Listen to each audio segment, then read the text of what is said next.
हे शंभु, हे त्रिकालदर्शी, हे कैलाशी, हे अविनाशी, हे शिव मेरे, ऐसी कृपा करना कि जिस हृदय चित्त से, जिस मन से, जिस भाव से हम शिव महापुराण की कथा को श्रवण करने के लिए बैठे हैं, बाबा हमने ऐसा सुना है कि जब भी शिव महापुराण की कथा होती है और जो उस कथा को दिल से श्रवण करता है, बाबा 7 दिन में उसकी मनोकामना आप पूर्ण कर देते हो, ऐसा हमने सुना है।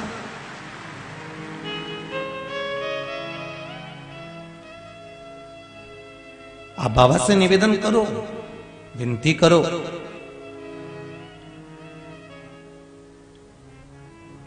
देखो,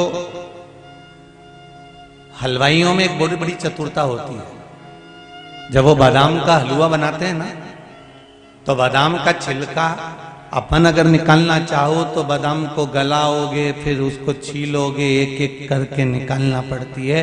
पर जो हलवाई होते हैं, इतनी सारी बादाम का जब छिलका निकालना होता है तो बादाम को पानी में, गर्म पानी में गलाकर उसको निकाल कर फिर उसको कपड़े में रखकर जो मलना चालू करते हैं तो बादाम का छिलका निकल जाता है। उस हलवाई से हमको एक बात सीखना चाहिए कि बादाम का छिलका निकल गया कब? जब उसको पानी में गलाया गया, पानी में गलाया और कपड़े से मला तो वो छिलका निकलकर बाहर हो गया। उसी तरह हम सब बादाम की तरह हैं और हमारे ऊपर भी काम का, आसक्ति का, लोभ का, वासना का, तृष्णा का, मोह का ये छिलका चढ़ा हुआ है। इस छिलके को अगर निकालना है तो शिव महापुराण की कथा में जाकर बैठ जाओ, यहाँ एक बार डुबकी लगा ली और जो छिलका निकला, फिर ना काम रहेगा, ना आसक्ति रहेगी, ना लोभ, ना तृष्णा, ना वासना, ना कहीं अहंता रहेगी।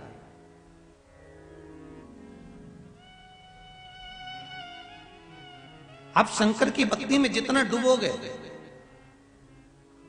ब्रह्मलोक के देवता है भगवान ब्रह्मा, वैकुंठ के देवता है भगवान विष्णु, पर मृत्यु लोक का अगर कोई देव है तो वो देवाधिदेव महादेव है। तो क्यों छोड़े?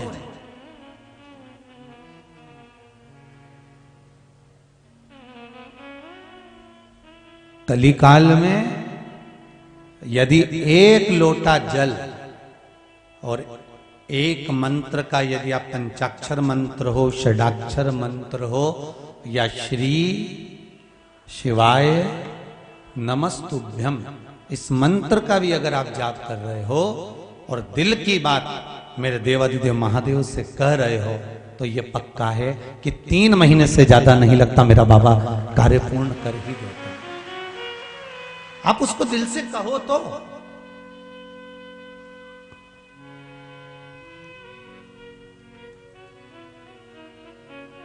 आप दिल से कुछ कहना नहीं चाहते, हम केवल एक भ्रम में जी रहे हैं।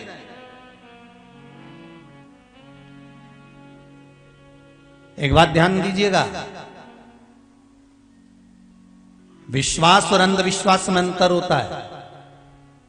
विश्वास उन्नति की सीढ़ी पर चढ़ाकर परमात्मा से मिला देता और अंधविश्वास ऊपर से नीचे गिरा देता है।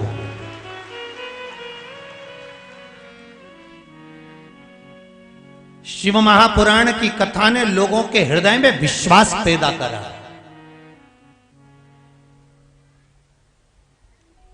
शिव महापुराण की कथा ने लोगों के हृदय चित्त में विश्वास को प्रकट करा, और विश्वास अगर प्रकट हुआ है तो यह पक्का है कि दुनिया के लोगों का शंकर के प्रति जब विश्वास जागृत हुआ, तो जैसे काशी से आई बहन कहती है कि मेरे बेटे की सरकारी नौकरी लग गई, ऐसे अगर विश्वास जब पक्का हो जाता है तो परमात्मा का दर्शन अपने आप हो जाता है। फिर आपको कार्य ढूंढने के लिए नहीं जाना पड़ेगा, स्वयं प्रभु कृपा करता है। अरे तेरा ही दिया मैंने खाया पिया है, तेरा शुक्रिया है, तेरा शुक्रिया।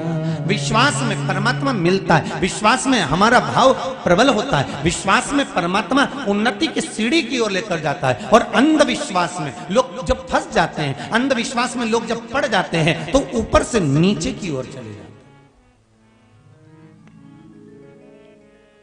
अंधविश्वास में अगर फंस रहे तो नीचे की ओर जाओ, और अगर विश्वास में जी रहे हो कि मुझे पक्का विश्वास है कि मेरा शंकर मेरी सुनेगा, तो ये पक्का है कि मेरा ओगड़दानी तुम्हारी गोदी जरूर भरेगा, ये पक्का है। अगर विश्वास में सुन रहे हो तो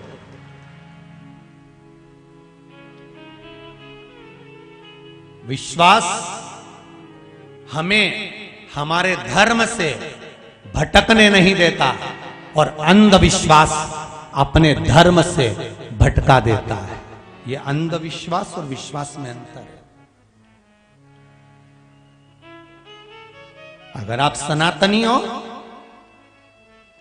आप हिंदू हो, सनातन धर्म का पालन करने वाले हो, और आपका विश्वास अगर आपके देवता पर, शंकर पर, राम पर, कृष्ण पर पूर्ण तरह से अगर आपका विश्वास पक्का है, तो यह पक्का है कि आप धर्म को छोड़कर दूसरे धर्म में कभी नहीं जाओगे। और अगर अंधविश्वास में फंस गए तो फिर आप चले जाए। अंधविश्वास में अगर फंस गए तो फिर गए। इसलिए विश्वास नहीं टूटना चाहिए। विश्वास ना टूटे। शंकर जी के मंदिर में अगर एक लोटा पानी चढ़ाने के लिए जा रहा है, ये गजेंद्रासुर की कथा आ रही है। गजेंद्र असुर है, राक्षस प्रवृत्ति का है, पर तप साधना इतनी प्रबल थी कि भगवान शंकर से वर मांगने के लिए उसने तप करा, और तप करते करते एक दिन भगवान शिव उसके सम्मुख में प्रकट हो। मांग रहे गजेंद्र, तुझे क्या चाहिए,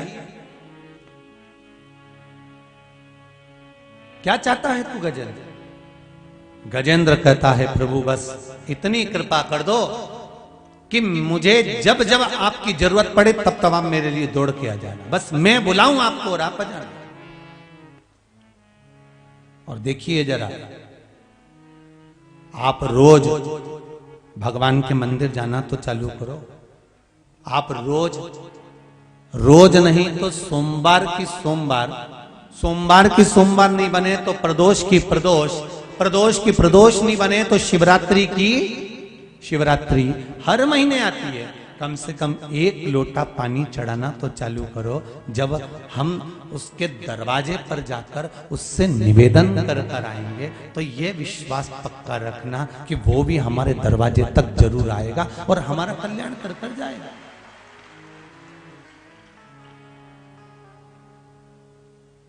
नहीं, संसार वालों पर अगर विश्वास करोगे तो फिर डूब जाओ।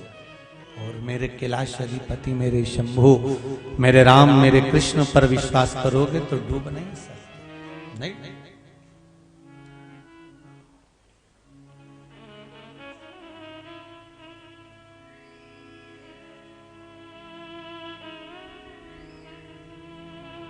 अरे अपने जीवन को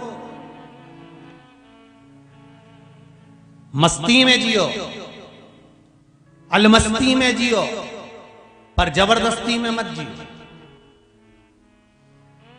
मनुष्य की जो देह मिली है इसको आनंदित कर कर जीना है।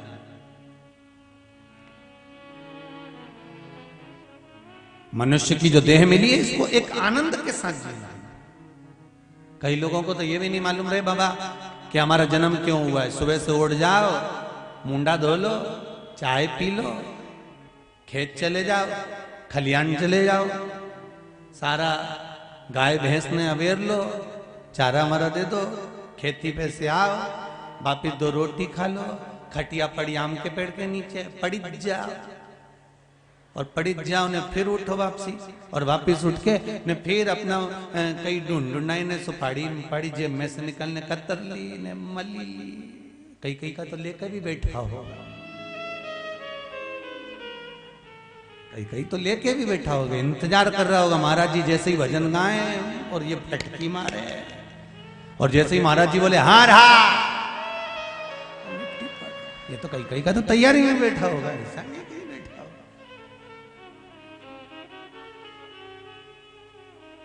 अब तो शिव कथा कह रहे हैं, शंकर भगवान का अनुमोदन कर रहा है। हमें ये भी नहीं मालूम क्यों जी रहा। सुबह से उठे, मुंडा धोया, चाय पी, रोटी खा ली, 2-1 रोटी अच्छी बढ़िया जोरदार निपटू के गुड़ के साथ नया गुड़ आया है तो चकाचक खूब खा पी के और खेत खलियान गए ने, शाम के आए ने, फिर काम में लग गए ने, फिर काम में लगे ने, रात के फिर 2-4 रोटी निपटू के नहीं, सही गया ना खटिया पे। अब इसको यही नहीं मालूम कि हमारा जन्म क्यों हुआ। अरे माता के गर्भ में उल्टे लटके हुए थे और भगवान से ये दोनों मुष्टिकाएं बंद थी और प्रार्थना करी जा रही थी कि हमें माता के गर्भ से बाहर निकाल दे। मैं भजन करूंगा, भजन करूंगा, भजन करूंगा, मुझे माता के गर्भ से बाहर निकाल दे। इसलिए जन्म लिए बच्चे की दोनों मुष्टिकाएं बंद होती है, क्योंकि वो अंदर संकल्प करता है, परमात्मा से प्रतिज्ञा लेता है कि मैं भजन करूंगा, भजन करूंगा, भजन करूंगा। पर जन्म लेते से मैं तो भोजन करूंगा, भोजन करूंगा, भोजन करूंगा। भजन तो गायब हो जाता है और भोजन चालू हो जाता है, और दिन भर खाए पर राम गुण नहीं। बात तो एक लगती है कि इतना बड़ा मनुष्य, इसको तो नदी भर के पानी चाहिए, चुल्लू भर में डूबेगा कैसे? इतने बड़े मनुष्य को तो नदी भर पानी चाहिए, चुल्लू भर में कैसे मरेगा? तो शिव महापुराण की कथा कहती है, जो मनुष्य का शरीर लेने के बाद में, मानव की देह प्राप्त करने के बाद में भी भगवान का भजन नहीं करता, राम और कृष्ण का स्मरण नहीं करता, शंकर जी के मंदिर पर जाकर एक लोटा पानी नहीं चढ़ाता, शिव का स्मरण नहीं करता, कभी शंकर के मंदिर में जाकर घंटी का नाद नहीं करता, कभी शिव मंदिर में जाकर अपना माथा नहीं झुकाता, वो मनुष्य मनुष्य नहीं होता, एक कीड़ा हो जाता है, और कीड़ा चुल्लू भर पानी में डूब के मर जाता है। वो मनुष्य नहीं है, वो एक कीड़े की तरह है।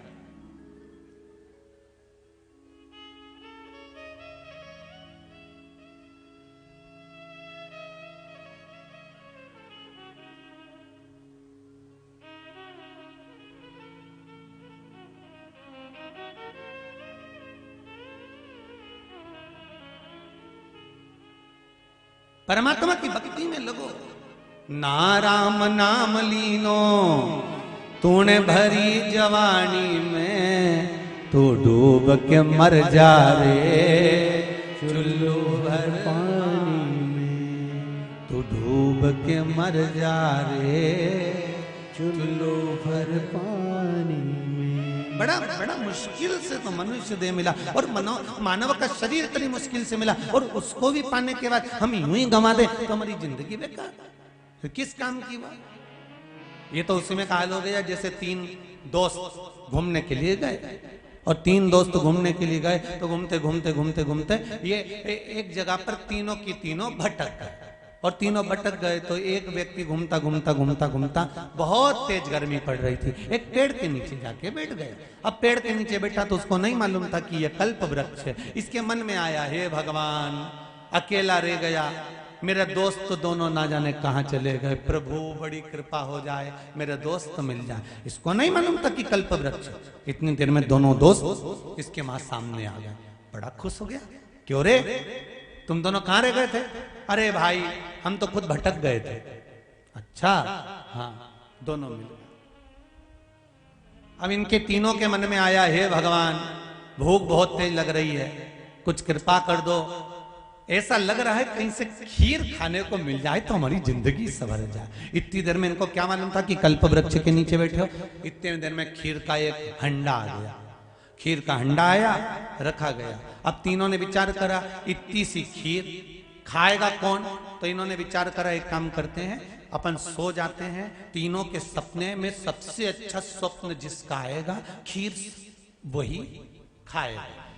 ठीक है, ठीक है। अब तीनों सो गए।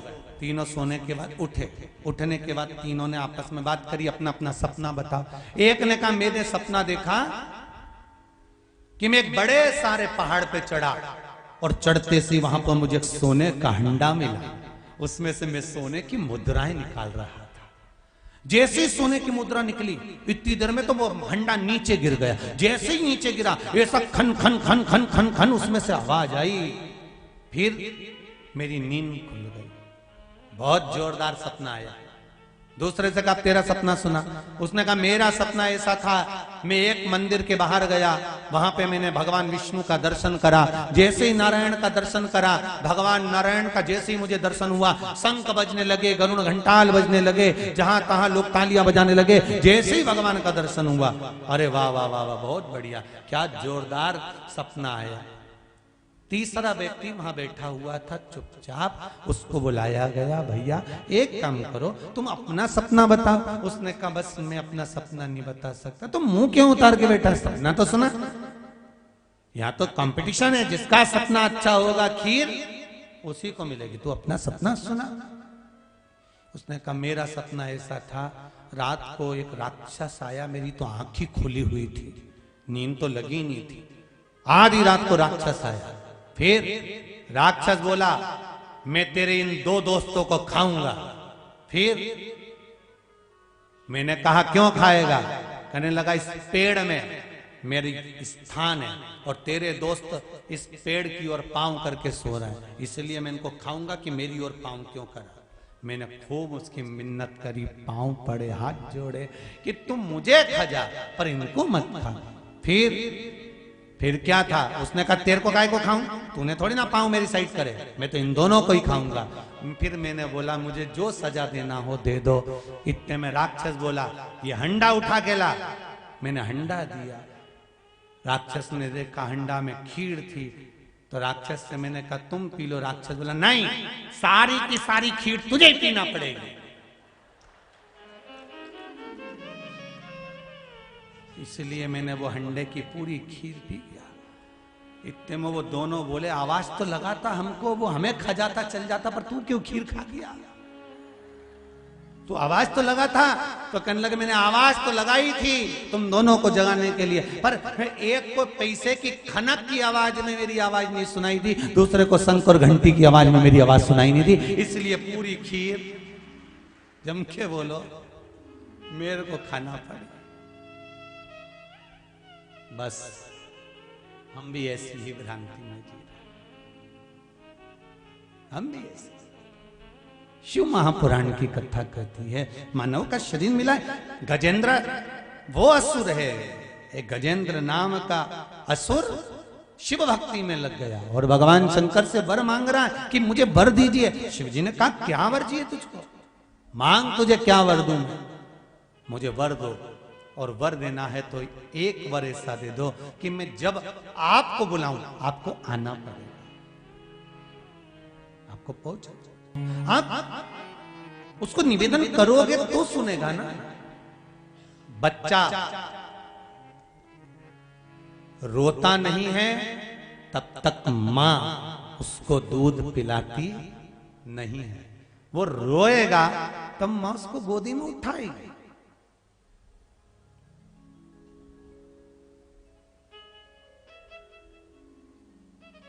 एक बेटा भोजन करने बैठता है ना, और मम्मी उसकी रोटी बना रही हो, माँ उसकी रोटी बना रही हो, तो बेटा जब भोजन करने बैठता है ना, तो माँ को लगता है कि मैं रोटी बनाऊं और मेरा छोरा मुझसे मांगे, आवाज देकर मांगता है माँ आज कड़ी अच्छी बनी है, एक रोटी और ला दे माँ।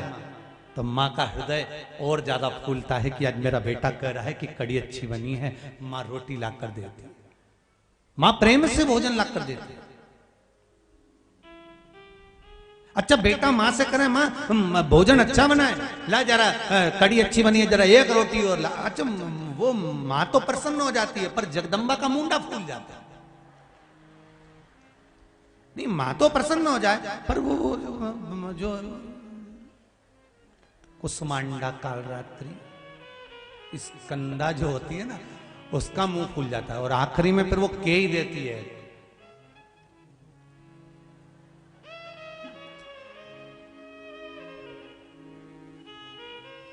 और जो कमरा में गई उसके बाद चंद्र घंटा जो गर्जी, के बाद तो जो गर्जी, फिर बोली क्यों, हम तो तुम्हें जहर खिला रहे थे बना के, हैं तुम्हारी मम्मी ने अच्छी बनाई, बस अब खा लेना तुम्हारी मम्मी के हाथ है। फिर वो बोले क्या करूं, देखो मम्मी ने रोटी एक तो बेचारी के बने नहीं, बूढ़ी हो गई, ऊपर से तेरे को बनाना नहीं तो उसने बनाई, तो तारीफ तो करना ही पड़ेगी, तो मेरी तो कभी नहीं करी।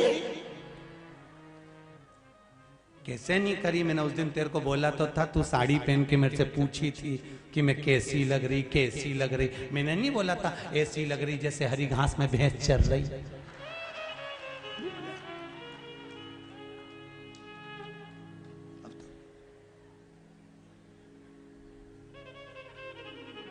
फिर धीरे से खुश हो गई, बोली चाय लाऊं कहीं? अब चुप।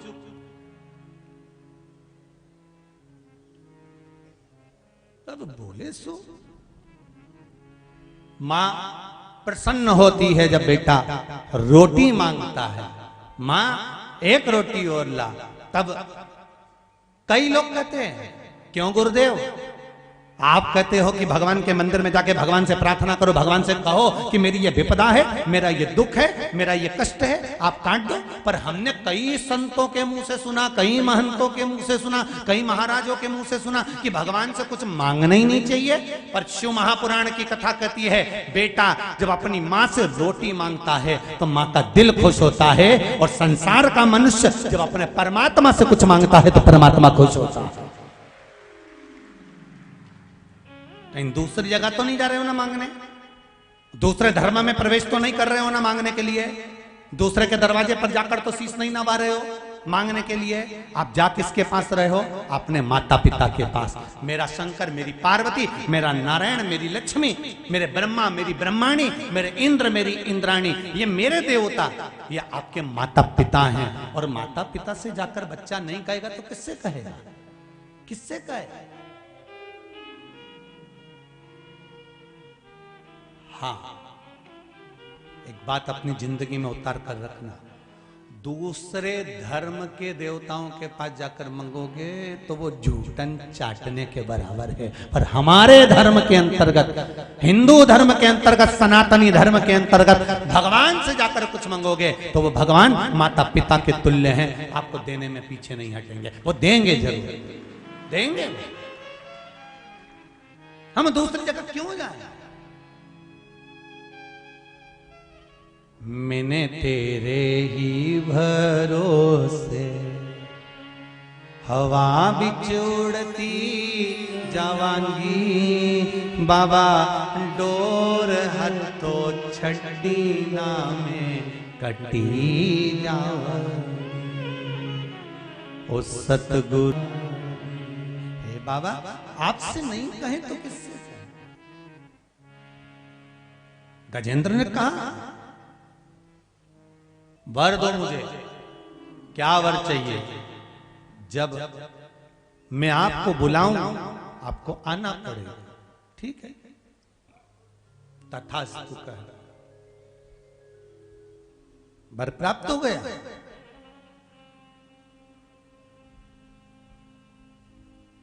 पशुपति व्रत और शिव महापुराण का मूल मंत्र श्री, सब बोलिए जरा, श्री, अरे साथ में बोलिए, आगे आगे ना बोलिए, श्री शिवाय नमस्तुभ्यम। ऐसे हवड़ सवर्ण में भगवान का मंत्र नहीं जपना। कल हम आ रहे थे तो आप लोग जैसे बोले ना गुरु जी का ससुराल यही क्षेत्र है, तो इसका मतलब ये थोड़ी ना कि तुम पानी में भिंगो दो।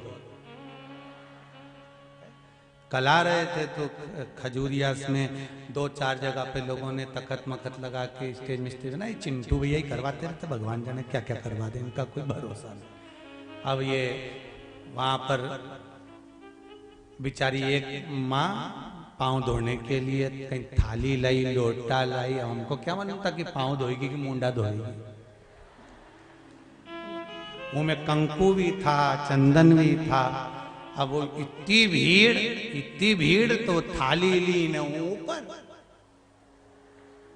महाराज थे नीचे, उन्हें पूरा लोटा ने थाली सब एक तल्ला किसी ने दिया, अब हमारे घाट साहब बोले गुरुजी, हमने कहा कोई बात नहीं है, फागुन का महीना चल रहा है, कोई बात नहीं, बाबा करो। अपनी भक्ति में बस इतना याद रखना कि दिखावा मत करना। शिव जी के मंदिर भी जाना, तुम्हारे पास कुछ भी नहीं है ना, एक लोटा पानी चढ़ाने का भी नहीं है ना, 3 बार ताली बजा कर आना, वो भी नहीं हो ना तो मुंह से बम बम बोल कर आना, इतना भी नहीं हो तो शंकर मंदिर का शिखर देख कर आना, इतना भी नहीं हो तो शंकर के मंदिर के सामने से निकल कर चले जाना, हाजिरी पूरी हो जाएगी। बहुत उतना।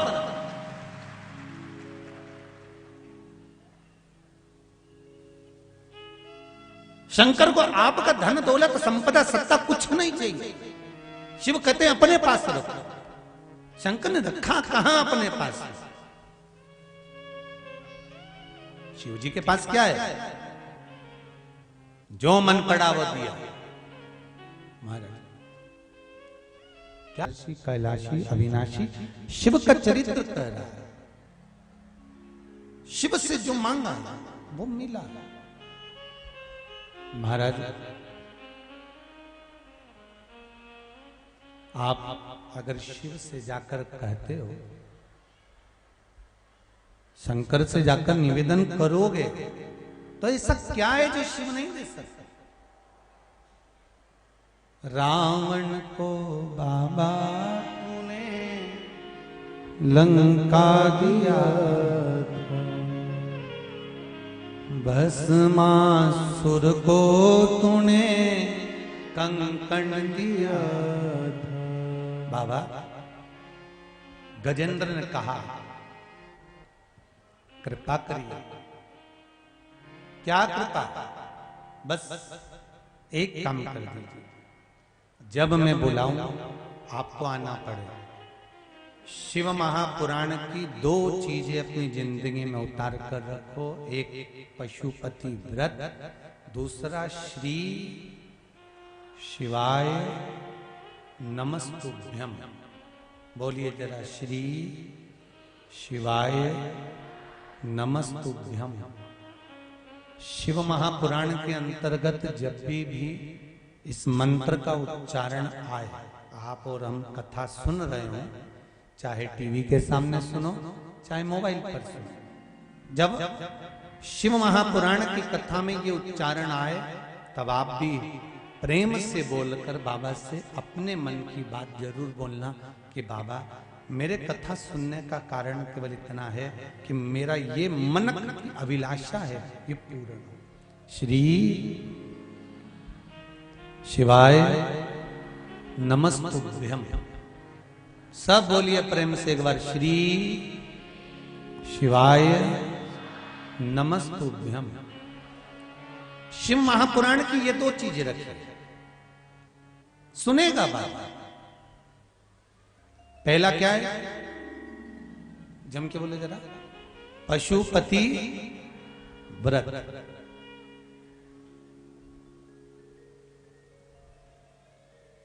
अब एक प्रश्न अड़ता है पशुपति व्रत का, शायद सभी के मन में यह प्रश्न होगा कि गुरुजी पशुपति व्रत जब हम करते हैं और उस व्रत वाले दिन मान लो कोई त्योहार पड़ जाए, जैसे अभी कहीं गणगौर तीज पड़ जाए या फिर कोई एकादशी पड़ जाए या कुछ पड़ जाए, और हम एकादशी भी करते हैं, हम गणगौर का व्रत भी करते हैं, या हम दूसरा कोई व्रत भी धारण करते हैं, तो इसके लिए आपको पहले भी कथा में कहा, आज फिर कहते हैं, बीच में अगर कोई विशेष त्योहार का कोई व्रत पड़ रहा है तो आप त्योहार का व्रत कर लो। ये पशुपति व्रत में से तीसरे सोमवार को या चौथे सोमवार को या 5वें सोमवार को या दूसरे सोमवार को आपका जिस दिन व्रत है और उसी दिन गणगौर तीज पड़ गई, उसी दिन एकादशी पड़ गई, उसी दिन आपका कोई दूसरा व्रत पड़ गया, तो आप वाला व्रत कर। इस व्रत को आप अगले सोमवार कर लो। और अगर नहीं पड़ता है बीच में कोई व्रत तो आपके व्रत पूरे संलग्न करो। माताओं के बीच में व्रत करने में हो सकता है बीच में कहीं रजोधर्म आ जाता, रजस्वला धर्म आ जाता, तो उसके लिए भी वर्णन किया गया कि आप उस समय पर मात्र व्रत रखो, पूजन नहीं करना है, मंदिर नहीं जाना है, भोजन करो, एक समय का जैसा नियम है वैसा की वैसा ही करो, पर व्रत छोड़ना नहीं। हाँ, अगर एकादशी पड़ गई है तो फिर आप एकादशी का व्रत कर रहे हो तो उसके विधान से करिए। आप तीज पड़ गई है, तीज का व्रत कर रहे हो तो आप उसके विधान से करिए, पर उस विधान से हट। और पशुपतिनाथ के व्रत का एक ही विधान सर्वश्रेष्ठ का, सुबह शिव जी के मंदिर जाना है, पूजन करना है, आराधना करना है, अर्चना करना है, स्नान पंचामृत से कराना, सब कुछ करना, और आदि कादि पूजन करके पूजन की थाली को वापस ले आना, घर में रख देना। पूजन की थाली में सामान उतना लेकर जाना कि शाम को अलग से नहीं रखना पड़े। चंदन, अबीर, गुलाल आप लेकर गए हो, वो थोड़ा सा उसमें से लेकर आएंगे, वही शाम को वापस जाए, वही। और शाम को फिर जाएं, 6 दिए लेकर जाएं, मीठे का प्रसाद लेकर जाएं। घर से 3 हिस्से कर कर प्रसाद लेकर मत जाना, एक साथ प्रसाद लेकर जाएं। मंदिर में बैठो, जब पूजन करो, आराधना करो, तब उसके 3 हिस्से करें। शाम के समय पर दूध दही से स्नान नहीं कराना।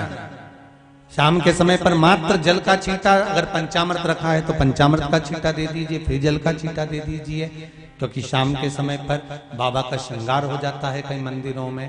आप लोग अगर चढ़ाएंगे तो पंडित जी को तकलीफ हो सकती है कि अभी हमने श्रृंगार करा।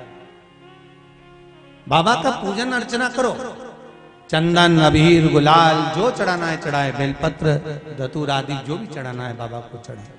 प्रसाद के 3 हिस्से कर दो, 5 दिए शिव जी के सामने, बाबा से दूरी पर। ऐसा नहीं कि बाबा का, जो कई लोगों की आदत होती है कि जहां पर शंकर भगवान का जो जलाधारी होती है, पार्वती जी का जो स्थान होता है, जो पीठ होती है ना जिसपे शिवलिंग रखा होता है, ये पीठ माता पार्वती जी का हस्तकम, मां जगतजननी जगदम्बा का स्वरूप है ये पीठ, इस पे दिया नहीं रखना।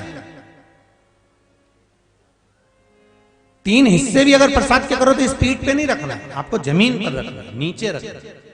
भगवान शंकर की पीठ पे नहीं रखना, जहां जलाधारी होती है उस पे शिवलिंग रखा होता है, तो इस पीठ पर आपको कोई प्रसाद वगैरह नहीं, प्रसाद जमीन पर रखिए, नीचे रखिए। आप जो दोना है, जो कागज है, दोना है, प्लेट है, जो है उसमें 3 हिस्से करके आप रख, भूमि पर, पीठ के ऊपर नहीं रखना। दिया भी पीठ पर नहीं रखना, दिया भी दूर लगाना है बाबा से। बाबा को 5 दिए वहां पर प्रज्वलित करो, 2 प्रसाद के हिस्से वहीं छोड़ो। पहला व्रत जब करो तो बाबा से निवेदन करो कि मैं इस व्रत को इसलिए कर रही हूं, आप मेरे व्रत को स्वीकार करना। 5 दिए जब बाबा के सामने प्रज्वलित करो, एक दिए को जलाते समय अपने मन में कामना कर कर श्री शिवाय नमस्तुभ्यम का जाप कर कर बाबा के दीप प्रज्वलित करो। फिर बाबा को नमन कर कर एक दिया वापस लेकर, जिस दिया को आपने लगाया नहीं है, प्रज्वलित नहीं करा, उस दिए को लाइए। मीठे का एक हिस्सा प्रसाद का लेकर चलिए।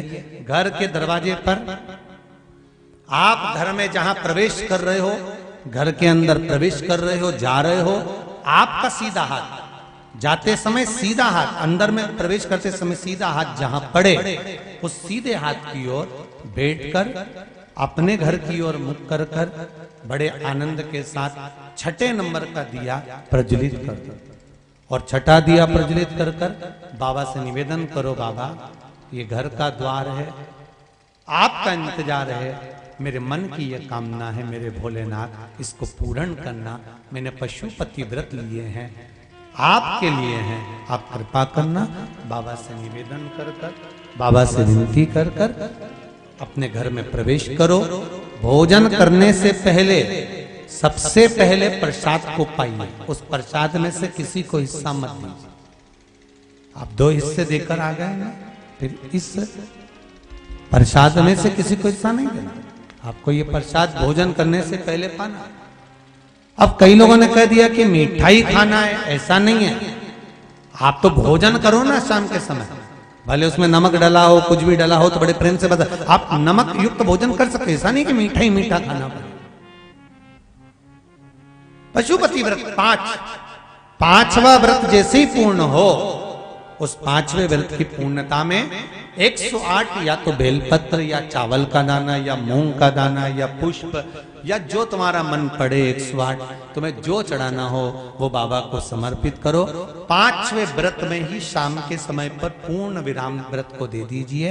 एक श्रीफल पर कुछ भेंट रखकर 11 रुपए आदि जो भी रखना हो आपकी मर्जी है वो रखकर हथेली में वो नरियल बाबा से विनय कर कर समर्पित कर दो और बाबा से बोलकर आवाज मेरे 5 व्रत पूर्ण हुए बाबा, आप मेरी मनोकामना पूर्ण करना, देना अधिदेव महादेव मेरी झोली भर देना। बस बाबा से ही प्रार्थना करें। तेरा ही दिया मैंने खाया पिया है, तेरा शुक्रिया है, तेरा शुक्रिया। बाबा से निवेदन करो।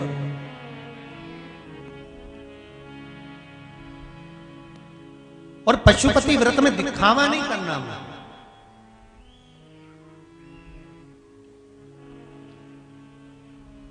उसमें दिखावे की जरूरत नहीं है कि मैंने जो व्रत करा वो अच्छा रहा, मैंने जो व्रत करा मेरे बराबर कोई नहीं कर सकता। ये दिखावा नहीं। अहंकार में 3 गए धन वैभव और वंश ना मानो तो देख लो रावण को और कंस।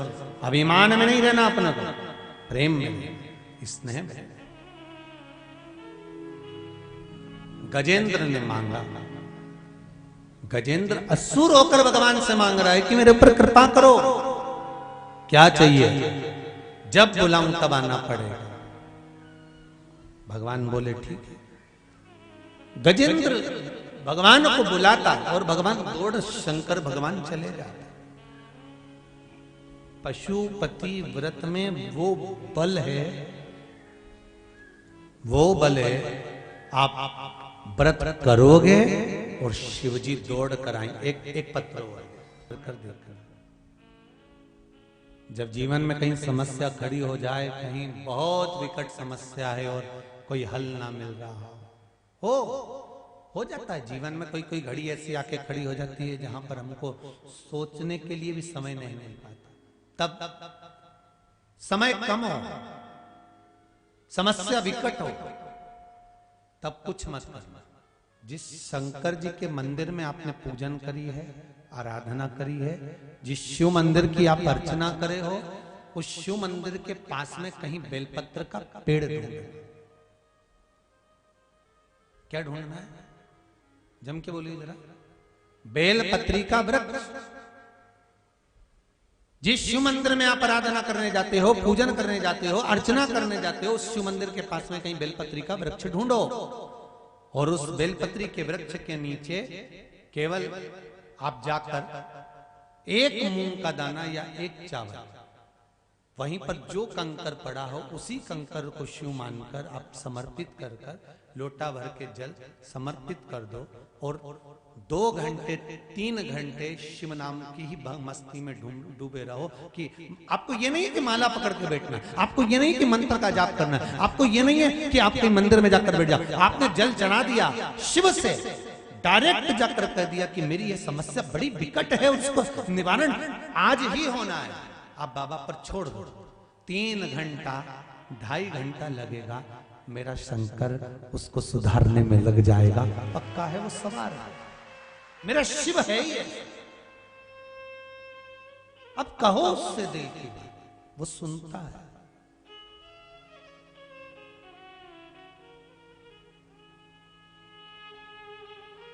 ये तो 3 पत्र जो बाहर से आए हैं उन्होंने लिखे होंगे। कल से आप पत्र उन देखेंगे तो आपके बीच में से भी बाबा ने कुछ ना कुछ ऐसी कृपा करी होगी कि आप पत्र भेजेंगे। और बचना, शिव बाबा अगर कोई रे भी गया होगा तो ये 7 दिन में मेरा शंकर क्या देने आया है, क्यों? लक्ष्मी नारायण मंदिर के पावन प्रांगण में तो हमेशा भागवत हुई, रामायण हुई, गीता हुई और कभी शिव महापुराण की कथा नहीं हुई। आखिर लक्ष्मी नारायण ने क्या सोच कर रखा होगा जो शिव महापुराण की कथा करवा रहा है? ये तो वो जाने और उनका कर्म, ये उसके हाथ में। गजेंद्र मांग रहा है कि मैं आपको बार बार बुलाऊं तो आपको बार बार आना पड़ेगा। भगवान का ठीक है, मैं आ जाऊंगा। आप बुलाओ तो सही, आप दिल से रिझाओ तो मेरा शंकर तो आने को तैयार बैठा। ब्रह्मा ब्रह्मलोक में, भगवान विष्णु वैकुंठ लोक में, पर मृत्यु लोक का कोई अधिपति है तो वो देव अधिदेव महादेव हैं। बहुत जल्दी दौड़कर सामने आके खड़े हो जाते हैं कि मांग ले तुझे क्या चाहिए।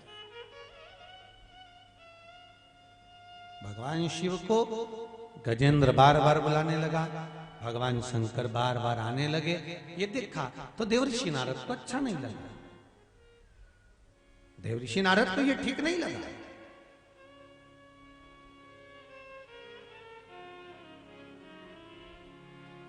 आपकी भगवान से जब अच्छी पटती है ना, जैसे कोई व्यक्ति की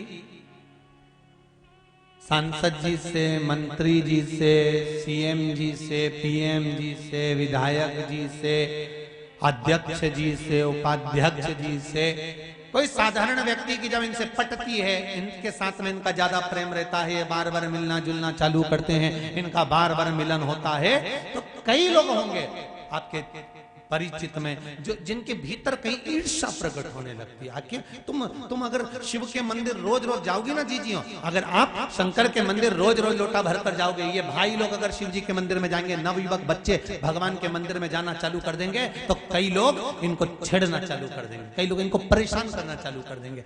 चली सती सावित्री, आप लोग अगर मंदिर जाना चालू कर दोगे तो लोग कहना चालू कर देंगे, लो ये भी सियोर वाला महाराज का भगत पैदा हो गया। पर ये लोग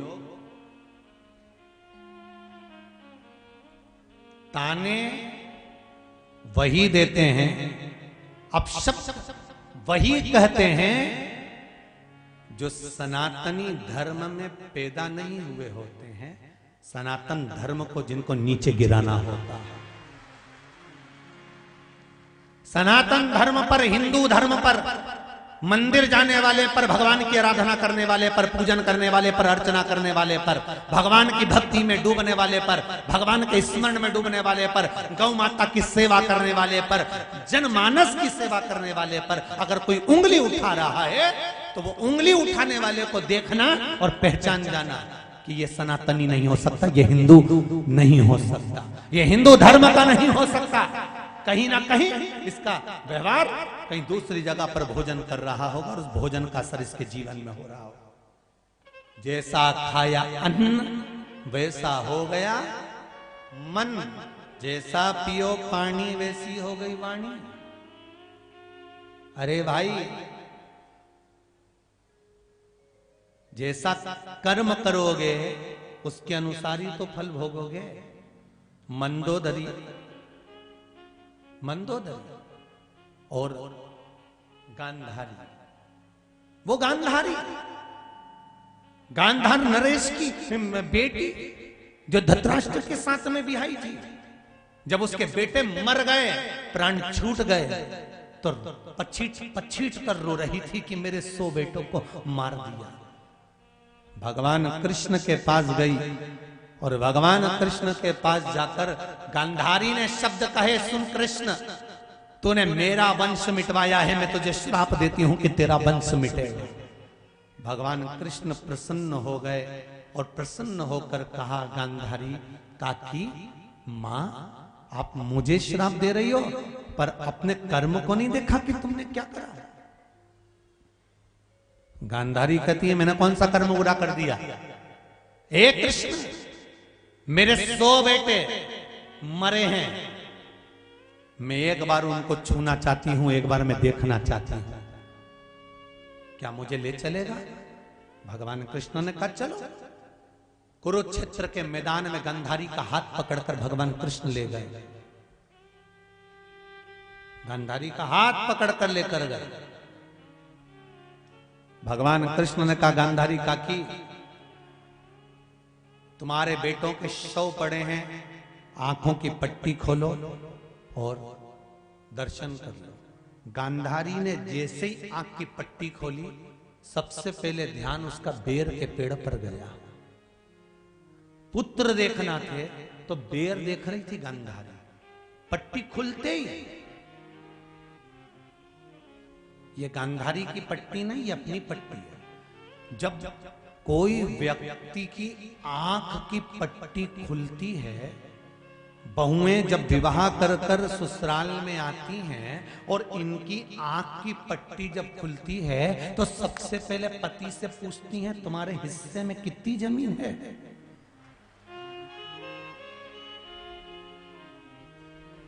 मकान किसके हिस्से में है, जमीन किसके हिस्से में है।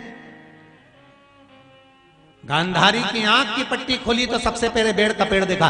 बेर तोड़ने के लिए गांधारी चली, बेर ऊंचे लगे थे, गांधारी थोड़ी उछली पर बेर नहीं तोड़ पाई। तब गांधारी ने क्या करा, उसकी शुद्धता नहीं थी, वो तो बेर देख रही थी और एक शव को खींचा, उस पे चढ़ी, छोटा पड़ा, दूसरा शव खींचा, उस पे चढ़ी, तीसरा शव खींचा, उस पे चढ़ी, चौथा शव खींचा, उस पे चढ़ी, शव का ढेर लगा लिया गांधारी ने, उस पे चढ़कर बेर तोड़कर गांधारी खा रही थी। जब बेर से पेट भरा गया, मन भरा गया, नीचे उतरी और उतरते से कृष्ण से पूछती है कन्हैया मेरे पुत्र कहाँ हैं। भगवान ने कहा उन पे ही तो तुम चढ़कर बेर खा रही हो, उन्हीं पर चढ़कर तो तुम बेर खा रही हो। गांधारी की आंख में से आंसू बह गए, कृष्ण ये मेरे पांव से मसले जा रहे हैं, मेरी बच्चों की ये दशा कैसे हो गई कृष्ण, मेरे पुत्र इतने सारे मर कैसे गए कृष्ण। भगवान कृष्ण कहते हैं गांधारी तुमने मुझे श्राप दिया है पर अपने आप को खोज कर देखिए, आप एक नगर की राजकुमारी थी, पूर्व समय में बड़ी सुंदर थी आप, आपके यहाँ पर एक हाकिम आ गया, आपके यहाँ एक हाकिम आया, एक वेद आया, उस हाकिम ने आकर कहा राजकुमारी जी आप बड़ी सुंदर हो पर बुढ़ापे में तुम्हारी सुंदरता बेकार हो जाएगी, ये चमड़ी तुम्हारी नरम हो जाएगी, सल पड़ जाएंगे चेहरे पर मेरे पास ऐसी दवाई रखी है, अगर मैंने वो दवाई तुमको बना कर दे दी तो तुम बुढ़ापे में भी जवान दिखती रहोगी, सुंदर दिखती रहोगी, कभी बूढ़ी नहीं होगी। गांधारी काकी आपने उस हाकिम से वेद से कहा ऐसी कौन सी दवाई है जिससे मैं बुढ़ापे में सुंदर दिख सकती हूँ, जिससे मेरा बुढ़ापा सुंदर दिखेगा, मैं बुढ़ापे में बूढ़ी नहीं दिखूंगी, ऐसी कौन सी दवाई है। हाकिम ने कहा दवाई में बनाना पड़ेगी, तो बनाओ दवाई, अभी की अभी बनाओ। हाकिम ने कहा राजकुमारी जी दवाई बनाने में थोड़ी सी हिंसा होगी। हाकिम ने जैसे ही कहा राजकुमारी जी हिंसा होगी, राजकुमारी जी कहती है भले हिंसा हो जाए तुम दवाई बनाओ, क्या करना पड़ेगा वो बताओ। इतने में हाकिम ने कहा 100 केचुए मंगवाना पड़ेंगे, उन केचुओं को पीसना पड़ेगा और उसमें दवाई मिलाकर दूंगा, तब तुम्हारे चेहरे पर मलना, तुम 100 साल तक बूढ़ी नहीं होगी। मैं बना कर दे दूं, आप बोलो तो मैं बनाऊं, आप बोलोगे तो मैं दवाई बना दूंगा। वो राजकुमारी ने दवाई बनवाई, 100 केचुए बुलवाए, राजकुमारी ने वो हाकिम को दिए, हाकिम ने उनको मारा, दवाई मिलाई, राजकुमारी को दी, राजकुमारी ने लगाई।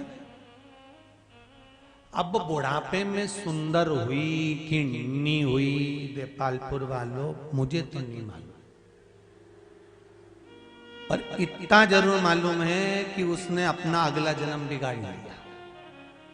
वो सुंदर हुई कि नहीं हुई ये हमें नहीं मालूम, पर उसने अपना अगला जन्म बिगाड़ लिया। गांधारी पूछती है कि मैं कौन से कर्म का भोग भोग रही हूं जो मेरी ये 100 पुत्र मेरे पांव के नीचे मसले जा रहे हैं। भगवान कहते हैं गांधारी काकी जिन 100 केचुओं को तूने मरवाया था वो 100 केचुए तेरे ही पेट से पैदा हुए हैं। ये तेरे 100 पुत्र वही 100 केचुए हैं जिनको तूने मसलवाया था, वो तेरे पांव से मसले जा रहे। इसीलिए शिव महापुराण की कथा बार बार कहती है मत बुरे कर्म कर बंदे वरना पछताएगा, भगवान की आंखों से तू बच नहीं पाएगा, तू बच नहीं। इसीलिए बार बार कहते हैं तेरा क्या होगा रे कालिया, सावधान हो जाइए। अपने कर्म का भोग हमें भोगना है। फिर निवेदन करूंगा, जीजियों, दुकान पर बैठकर जो कमाया वो पत्नी और बच्चों के लिए कमाया है। खेत पर जो कमाया वो अपनी पत्नी और बच्चों के लिए कमाया है। दुकान पर बैठकर नौकरी में, सर्विस में जो कमाया वो अपनी पत्नी और बच्चों के लिए कमाया है। पर इस शिव महापुराण में 3 घंटा बैठकर जो आप शिव महापुराण की कथा सुन रहे हो, ये पत्नी और बच्चे के लिए नहीं, ये अपने जीवन को संवारने के लिए कमा रहे हो, ये दूसरे के लिए नहीं है।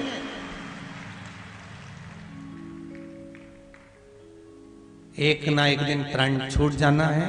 इतना बड़ा फोटो टेबल पे रख जाना है, माला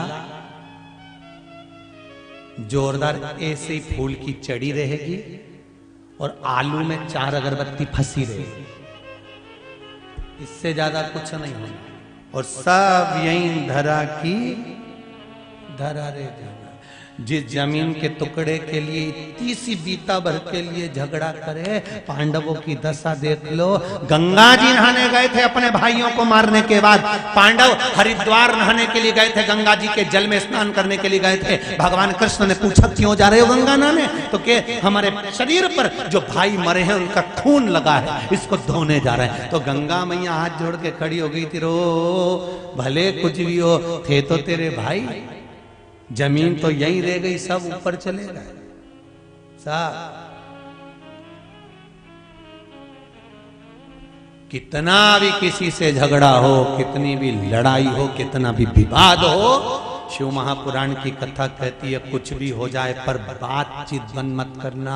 कितने लड़ लो, झगड़ लो, पर प्रेम खत्म मत करना, क्योंकि दौलत तो यहीं रह जाना है, धन यहीं रह जाना है, सत्ता यहीं रह जाना है, कुर्सी, जमीन, जायदाद, सारा बस्ती सब यहीं रह जाना है। आखिरी में तुम्हें केवल परिंदा उड़कर चले जाना है। प्राण यहीं, शरीर यहीं। वो कोरोना महामारी ने सबको दिखा दिया। अच्छे अच्छे को लाकर यहां पर पटक दिया। देख लो, जिनके पास धन था टेची भर भर कर, वो भी हॉस्पिटल तलाश कर रहे थे, एक पलंग के लिए रो रहे थे, एक पलंग मिल जाए।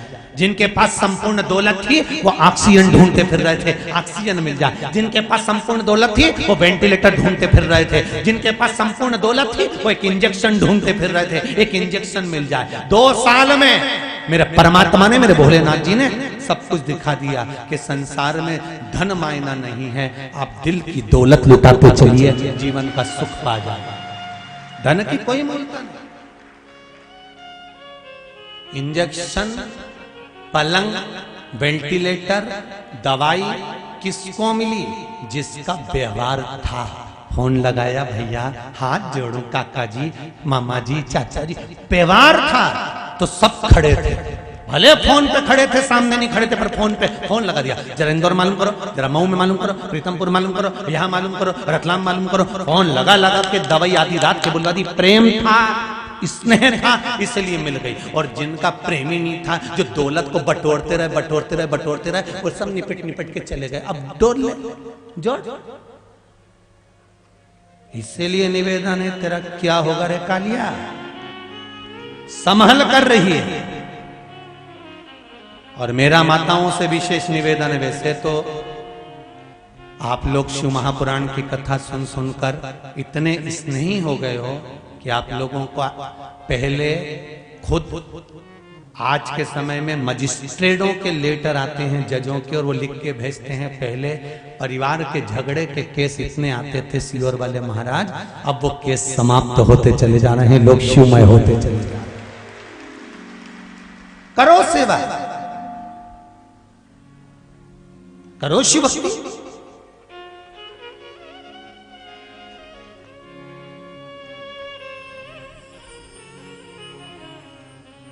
पति और पत्नी में एक ही अंतर होता है। पति यहां से सुनता है, यहां से निकाल देता है। पत्नी दोनों जगह से सुनती है, मुंडा से निकाल देती है।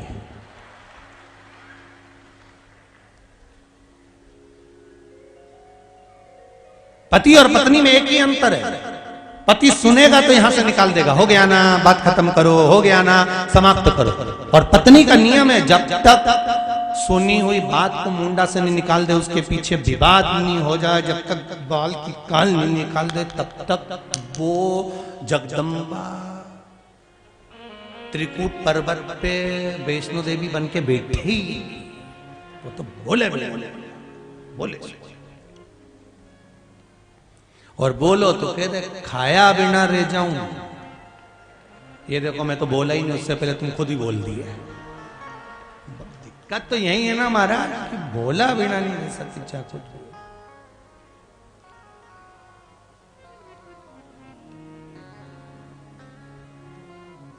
महाराज मांग, अब देवऋषि नारद को ये ठीक नहीं लग रहा है।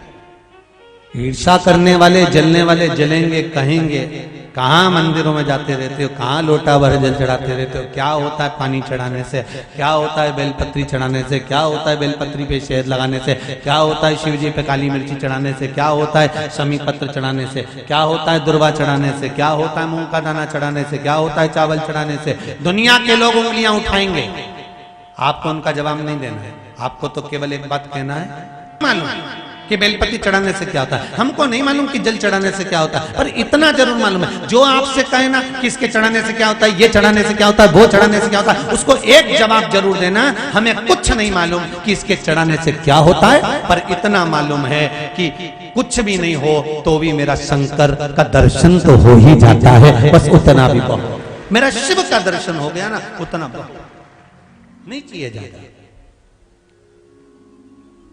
करो तो आराधना। देवऋषि नारद को अच्छा नहीं लगा और देवऋषि नारद ने आज गजेंद्र के पास गए। देवऋषि नारद और गजेंद्र के पास जाकर देखा कि गजेंद्र रोज शिव जी को बुलाता है, तो क्यों ना इससे पीछा शंकर जी का छुड़ा दिया जाए। शिव जी के पास भोलेनाथ जी तो तप में लगे थे। शंकर भगवान ने ये नहीं कहा था देवऋषि नारद को कि मेरा भक्त से पीछा छुड़ा दे।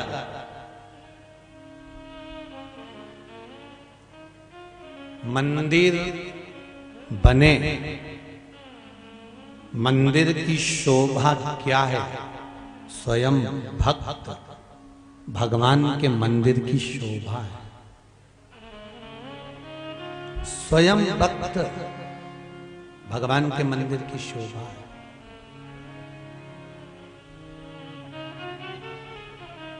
ये 24 अवतार मंदिर बना है, 11 रुद्र अवतार के मंदिर बनने जा रहा है। आप एक बार दान पुण्य कर कर इन मंदिरों का निर्माण करवा दोगे, पर एक बात का स्मरण रखना,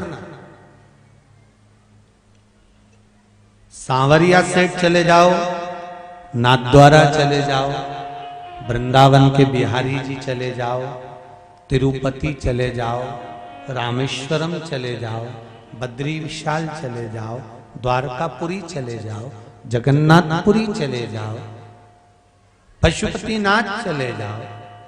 अब जहां जाना वहां जाकर देख लीजिए। जहां पर भगवान बैठ जाता है, जहां पर मेरा परमात्मा अगर एक बार बैठ गया, उस जगह पर जहां परमात्मा बैठ जाता है, उसके कई किलोमीटर में जितने गांव बसे रहते हैं, उसकी जवाबदारी उस परमात्मा की हो जाती है कि इनको भूखा नहीं मरने देना,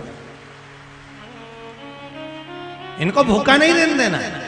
उस परमात्मा की जवाबदारी हो जाती है। नाथद्वारा में कौन सी फैक्ट्री है, सांवरिया सेठ में कौन सी फैक्ट्री है जहां पर लोग काम करते होंगे, महाकाल उज्जैनी में कौन सी फैक्ट्री है, पर मेरा महादेव बैठा है, सांवरिया जी में सांवरिया सेठ बैठा हुआ है, नाथद्वारा में मेरे श्री जी बाबा बैठे हुए हैं, वृंदावन में मेरे बाके बिहारी बैठे हुए हैं। जहां जहां पर भगवान के विशाल विशाल मंदिर हैं, उस गांव में, उस नगर में, उस क्षेत्र में कोई फैक्ट्री की भी जरूरत नहीं पड़ती। मेरा भगवान बैठा है। जब भक्त आता है, उसके चरण पड़ते हैं, तो हजारों लोगों का पेट तो एक भक्त ही भरकर चले जाता है। ये उसकी कृपा है, ये उसकी दया।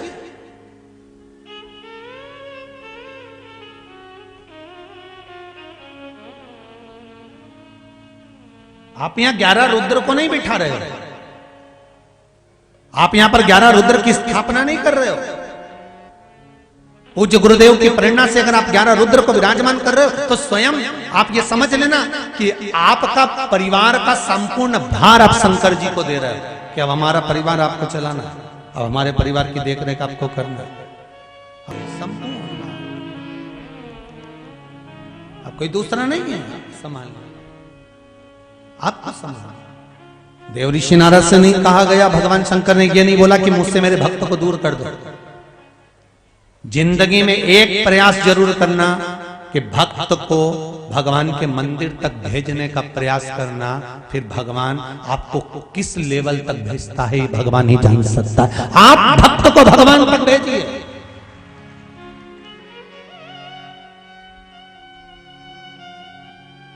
दुनिया के लोगों ने भगवान से भक्त को दूर कर दिया। शंकर जी के मंदिर में कोई जाता ही नहीं था, सूने पड़े हुए थे। जिन मंदिर में अच्छा श्रृंगार होता था लोग वहां भीड़ बढ़ाते थे, पर शिव को कोई पूछता नहीं। केवल शिवरात्रि के दिन चलेगा, सावन के महीने में चलेगा। पर अब संपूर्ण ब्रह्मांड के लोगों को ज्ञान की प्राप्ति हुई। शिव महापुराण जिस ग्रंथ को छुपा दिया था, जिसका पशुपति व्रत, जिसका मंत्र तक छुपा हुआ था, लोगों के बीच में आ गया। लोग समझ गए कि कंकर में शंकर बसता है, उसके सिवाय कुछ भी नहीं। जन्म हुआ था तब मां के गर्भ में पिंड के रूप में थे, इसलिए शंकर जी की शिव पिंडी कहते हैं। और मरेंगे आखिरी में भी कहीं नहीं जाना, हमें शंकर के दरवाजे जाना है। क्योंकि शिव जी को श्राप लगा था अपने ससुर का, ए शंकर मैं तुझे श्राप देता हूं कि तू शमशान में निवास करेगा। शंकर भगवान तो बड़े प्रसन्न हुए कि मुझे मेरे ससुर ने श्राप दिया शमशान में रहने का, इससे बढ़कर खुशी और कहां होगी। आपको कोई कह दे मैं तुझे, कई लोग गुस्से में आके कह देती है ना, जा तू तो चले जा, मर जा। कई लोग गुस्से में आकर कह देते जा शमशान चले जा, तो लड़ाई हो जाए। पर स्वयं सबका ससुर भगवान शंकर के ससुर दक्ष प्रजापति शंकर जी से कहते हैं तू शमशान में रहेगा। और शंकर भगवान उठ के नाचने लगते हैं कि मेरे ससुर जैसा दुनिया में कोई ससुर नहीं होगा, जिसने मुझे प्लाट भी दिलाया तो ऐसी जगह दिलाया जहां कोई कब्जा ही नहीं करेगा। इतनी प्रसन्नता।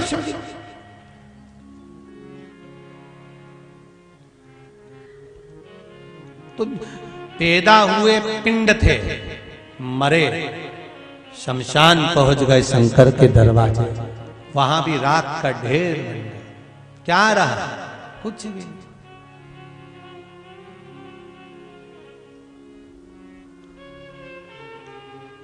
प्रसन्नता में जियो, आनंदता में जियो, शंकर के स्मरण में जियो। बहुत ध्यान देना महाराज, बहुत।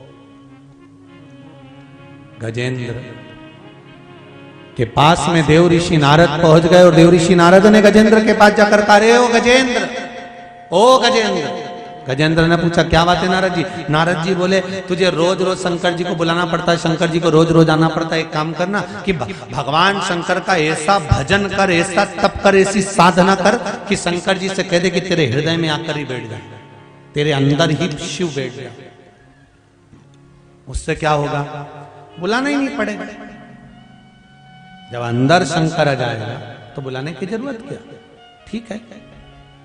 गजेंद्र ने शिव जी की आराधना करी, शंकर जी प्रकट हुए, मांगो क्या चाहिए। गजेंद्र ने कहा भोलेनाथ आप मेरे अंदर आ जाइए। एक लिंग के रूप में शिव उसके अंदर प्रवेश कर गए।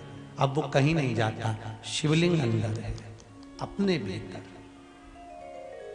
केवल गजेंद्र के शरीर के अंदर शंकर नहीं है।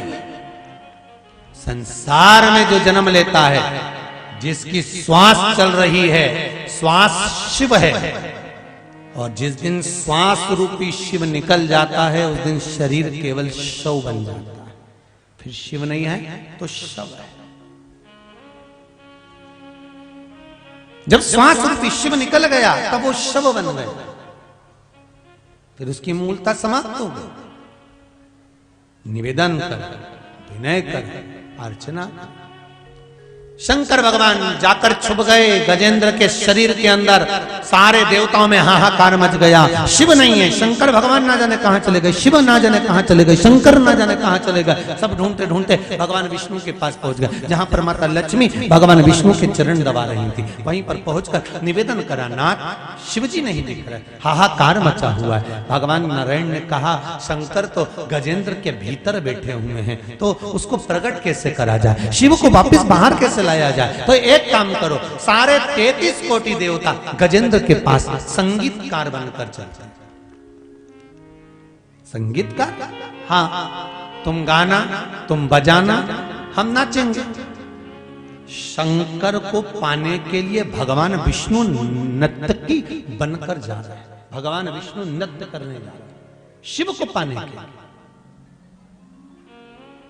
माताओं और ये मेरे भाई लोग, टीवी के माध्यम से जितने लोग कथा सुन रहे हैं या मोबाइल पर जो कथा सुन रहे हैं, आप लोग अगर भजन में नाचते हो ना, गाते हो ना, ये शंकर को प्रकट करने का, भगवान शंकर को पाने का एक तरीका है जो भगवान विष्णु ने शिव महापुराण में गजेंद्र की कथा में कहा है। जैसे एक चाय की पत्ती का डब्बा नहीं होता, और डब्बे में चम्मच नीचे दब जाती है, तो चम्मच को निकालना है तो डब्बे में हाथ मत डालो, डब्बे को थोड़ा सा उछालो, चम्मच निकल के बाहर आ जाती है। उसी तरह मेरा शंकर प्रत्येक के अंदर है, थोड़ा सा उछल लो, निकल कर बाहर आ जाता है। थोड़ा सा उछल।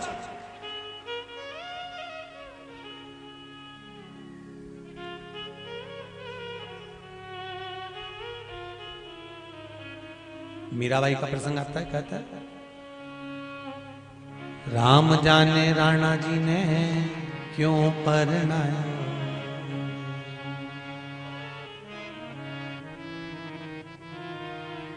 निवेदन करा उसने।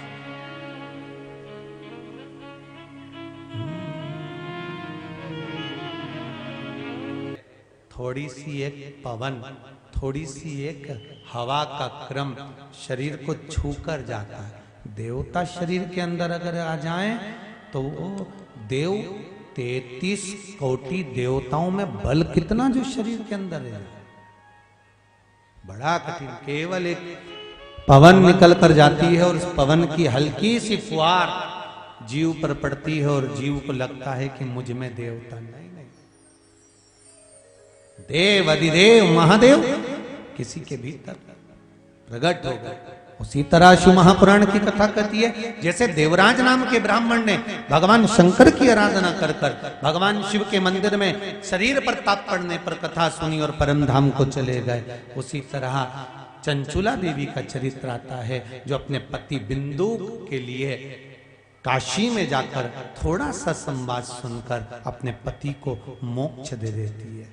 एक बात माताओं जिंदगी में उतार कर रखी है,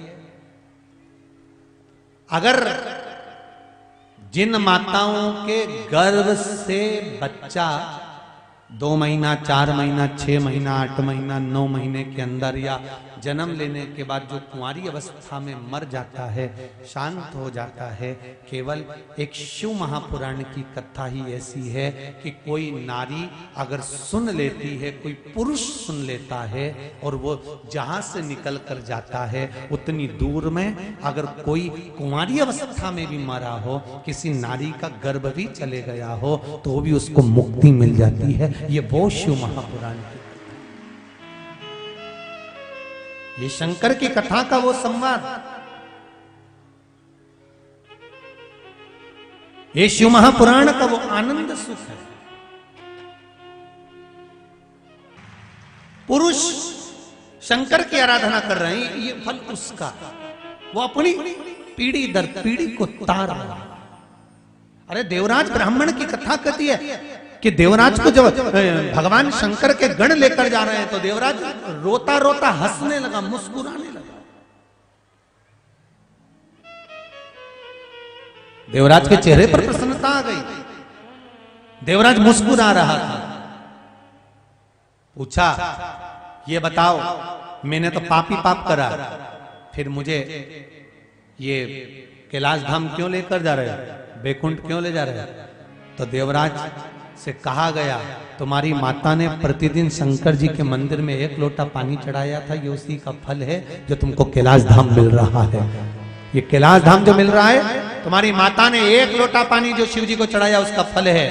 आप भी अगर 1 लोटा जल शंकर भगवान को चढ़ा रहे हो, शिव मंदिर में जाकर समर्पित कर रहे हो, तो ये विश्वास मानकर चलना।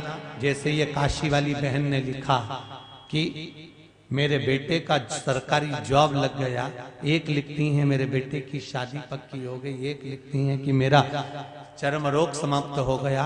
1 लोटा पानी अगर घर की माता शिव को समर्पित करती है तो यह पक्का है कि उसके बच्चों की चिंता उसको नहीं करना पड़ती, शिव करता है। मेरा ओघड़दानी करेगा। ये एक अविरल मौका है।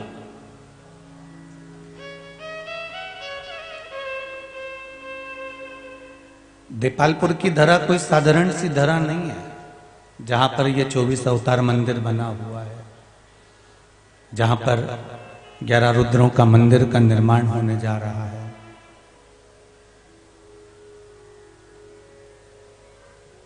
ये कोई साधारण सी भूमि नहीं है।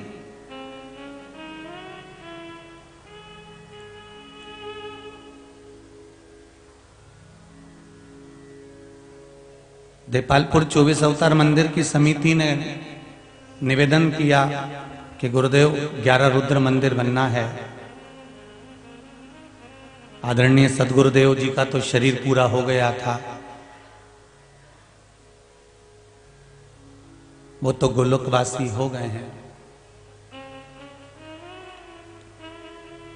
परंतु उन्होंने एक संकल्प लिया था कि 11 रुद्र मंदिर बनना है। तो कोई ऐसा प्रयास हो जाए जिससे ये 11 रुद्र मंदिर का निर्माण देपालपुर की धरा पर सदगुरुदेव का जो संकल्प था वो पूरा हो जाए। तो ये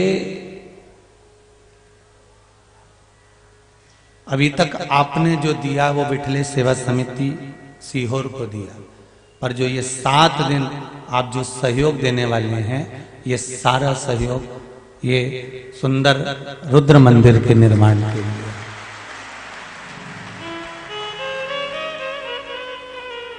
रुद्र मंदिर निर्माण के लिए 24 अवतार मंदिर के जगह जगह काउंटर स्मरण किए गए हैं। आप वहां अपना सहयोग दें और बहुत प्रेम से सहयोग अपनी जगह पर, दान पुण्य अपनी जगह पर सबसे पहला है शिव महापुराण की कथा का रसस्वादन करना।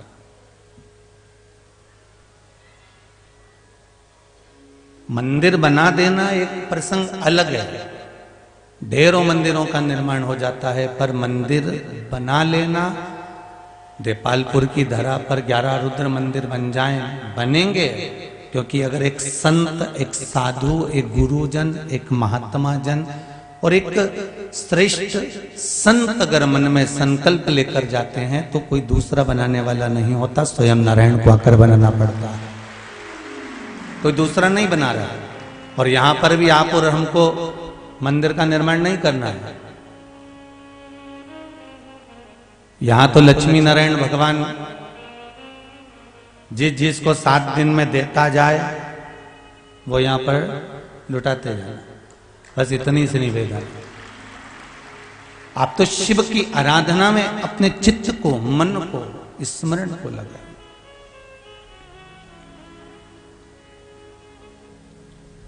आज बड़े सौभाग्य का विषय है जो 24 अवतार मंदिर के इस पावन प्रांगण में पूज्य गुरुदेव के समाधि स्थल के सम्मुख में ये पावन शिव महापुराण की कथा श्रवण करने का सौभाग्य प्राप्त हुआ है। इससे बढ़कर कोई सौभाग्य नहीं है।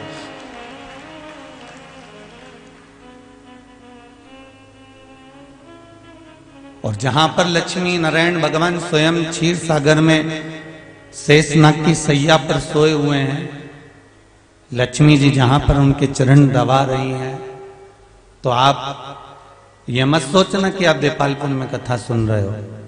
और जितने भी लोग आस्था चैनल पर कथा सुन रहे हो या फेसबुक यूट्यूब पर कथा सुन रहे हो, वो लोग ये ना विचार करें कि आप घर में बैठकर कथा सुन रहे हो। 7 दिन तक, जब तक ये 24 अवतार मंदिर में कथा चलेगी, मेरे नारायण भगवान लक्ष्मी जी के साथ क्षीर सागर में जिस स्वरूप में विराजमान है, वो स्वरूप 24 अवतार मंदिर में विराजमान है। तो जब तक यहाँ कथा चल रही है, तो आप भी मन में ये सोचकर बैठना कि आप भी क्षीर सागर में बैठकर शिव महापुराण की कथा को सुन रहे हो। और यहाँ से जाओ और कोई तुमसे पूछे कि कहाँ गई थी, तो कह देना मैं तो क्षीर सागर गई थी। तो क्या वो इतनी दूर पहुंच गई क्या, तो कह देना वहां जाने की जरूरत ही नहीं है, एक बार देपालपुर जाकर बैठ जाओ, क्षीर सागर के बराबर ही है। तो आप कथा सुनने के लिए कोई साधारण सी भूमि पर नहीं बैठे।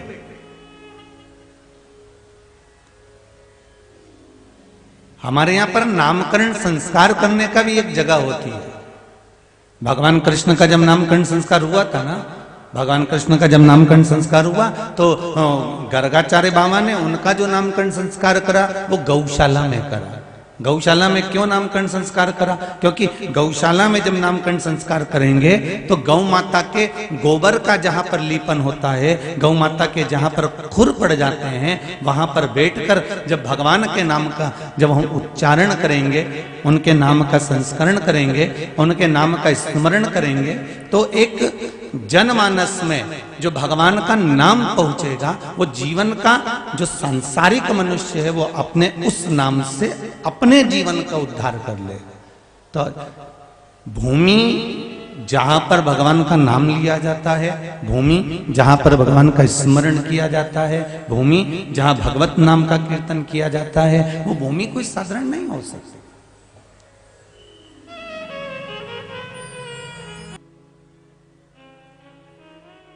कि तेरा ही दिया मैंने खाया पिया है, तेरा शुक्रिया है, तेरा शुक्रिया है। अब तो देवाधिदेव महादेव से ये प्रार्थना करो, ये निवेदन करो कि भगवान भोलेनाथ, शंभु, त्रिकालदर्शी, कैलाशी, अविनाशी, ये जीवन का जो सुख मिला है, ये हमको आनंद की अनुभूति करा।